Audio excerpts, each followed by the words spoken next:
So I have been meaning to make a new podcast for the longest amount of time. However, life just keeps getting in the way. Work, children, home, and just, general day to day. Just finding the time. However, I've damaged my knee. So, reluctantly, I am bedridden for today. I can use it, but it's making me limp. It's very swollen. I even still considered going to work, but I just thought, let me let it heal, so then that way I don't make it worse, you know? But since I've been gone, I've done a lot of growing and reflecting. I spent a lot of time in isolation. It's only recently that I've decided to sort of gradually come out of my isolation. Um, I would say that a long period of reflectiveness was needed, and I believe that all of us need a healthy balance between solitude, reflectiveness, and socializing. I would say more heavier on the solitude and the reflectiveness, because modern life is so busy and noisy.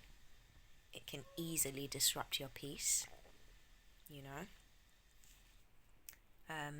So yeah, I have been basically hibernating from the world for a number of years now, since about 2021, 2022, or no, yeah, about 2022, 2023, I've been hibernating from everybody, probably to a very dangerous degree, to where I didn't feel like I needed anybody.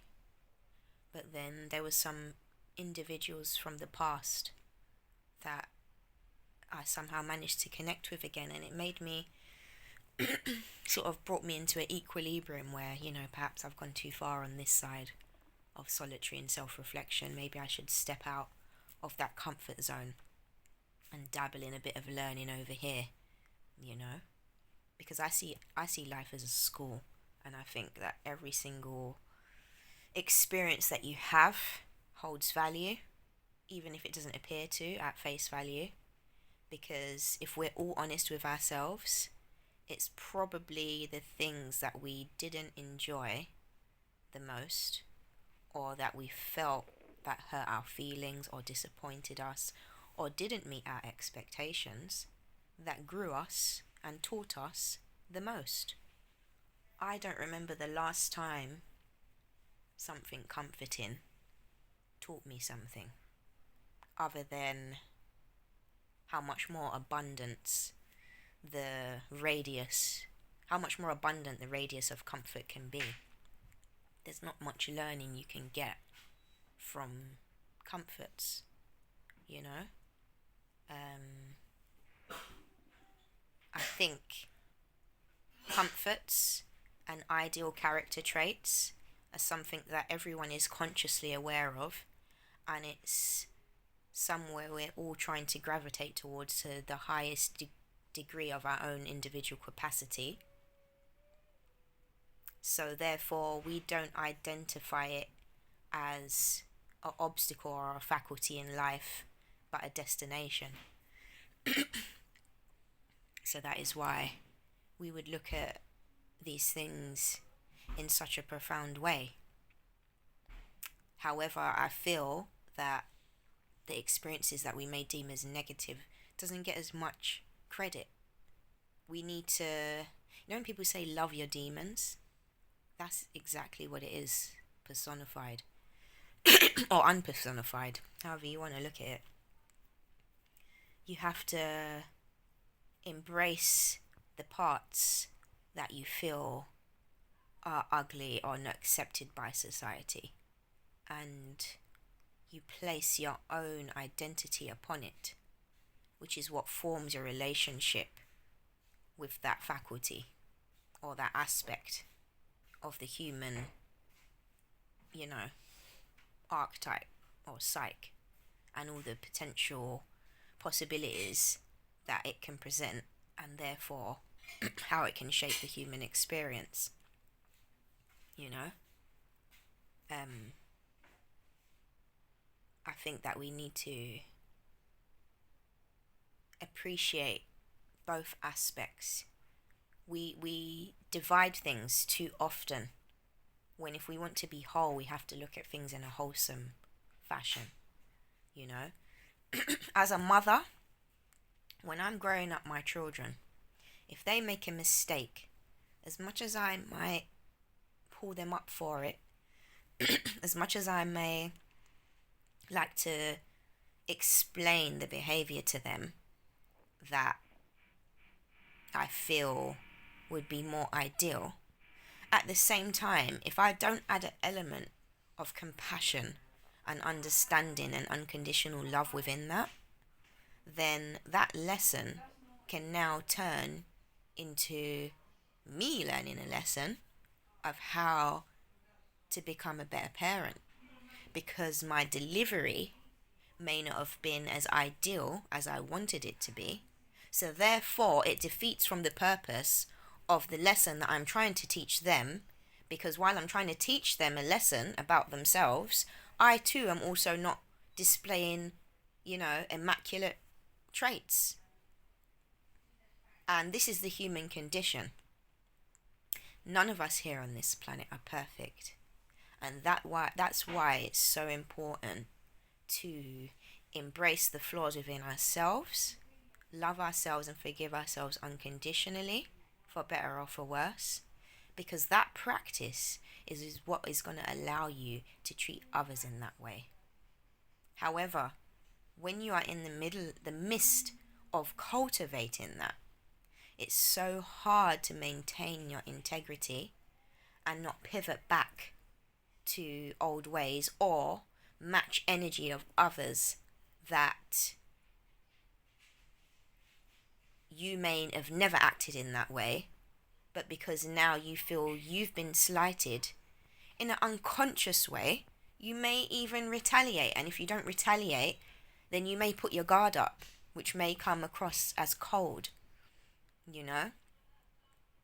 and then now you may cause damage accidentally by having this cold, sort of ambience about you.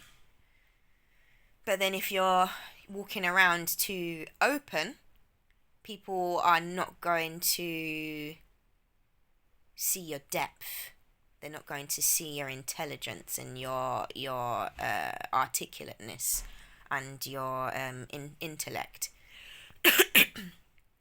Because intellect and emotion, for some reason, have been again compartmentalized by society. Intellect is a strong trait, and anything other than that is a weakness. Anything weak is feminine, anything strong is masculine, which that's a load of bullshit. And I live to destroy these false dichotomies, these double standards, these psychological tools that keep society in these cycles of fuckeries and trapped thinking. I refuse to be a part of it. I refuse to be put in any boxes or category, Sunni, Shiite, black or white. Cut me out. MJ, where you at? Come and sing them the song, brother, because they need to be reminded, anything that is healthy is wholesome. And I'm not saying that if you're having a peaceful life, go and stir up some drama to make it wholesome. That's not what I mean. But you may have a peaceful life, but you still got to experience death. You still got to experience illness. You still have to experience, struggle or loneliness or whatever it may be. There's always going to be a shadow aspect to everything. There's always going to be a day and night. So yes, opposites exist, but the way that we envision them in a opposing way, like in a dualistic way, like it's a fight, Why do we have to look at it as something that is repellent from each other? Why can't we look at it like a battery? You have plus on one side, you have negative on the other side. However, when it comes together, it creates this source of power, this source of energy that generates, you know, energy to allow other things to grow and prosper and continue and to function as well. You know? Whereas if we chop the battery in half, it's still a battery, but it ain't worth shit. Ain't gonna help shit. It's just gonna be an object that all you can do with it is observe it. And then once you've gathered all the information you can by observing it, you lose interest and you move on. And that is what is happening here in society. Like, no one is adding the wholesomeness, no one is adding the passion, the soul, the love. People just go to work, you know, just to say they're earning a living. They don't love what they do. People stay in relationships just to say they have somebody, you know, and because they're afraid of being in their own solitude. People who are in friend groups with people they cannot stand. They all speak about each other behind each other's backs because they'd rather be in a group than not be in a group, although it's making them suffer. And I think it's because of this component that we're missing, because if we could add that component, we could be more realistic with ourselves, you know? And that's another aspect as well. We have to learn to be bluntly honest with ourselves and bluntly honest with each other without taking offense and without being spiteful, you know? I'm very bluntly honest and I have a sharp tongue. So sometimes I know I may come across spiteful, but I'm not being spiteful. I'm just literally like, this is what the fuck this looks like. I could be wrong, but this is what the fuck it looks like. And if it's this, I'm not feeling this. And this is what I feel would be a more beneficial situation. Take it or leave it, you know? It takes someone with equal strength to say, no, hang on a minute, you're wrong. This is what I think, blah, blah, blah, and this is what it is. And then, you know, on a real recognized real level, which a lot of people have that capacity, but they don't exercise it. They just think, I can't be bothered, fuck it, everyone's fake, and get negative and just, you know, go off of that narrative, which we're all guilty for that. But if we want to break these cycles and we want to live in a world that feels more enjoyable, we have to take responsibility. And that would be by having the difficult conversations, manning up, womaning up to shit, you know, speaking your truth, unapologetically, but respectfully, you know, just being a fucking adult. A lot of people are over a certain age and they have lost the capacity to remember how to be an adult. A lot of being an adult is being unapologetically authentic with yourself and with others, because there's no time to still not know who you are or not let others know who you are.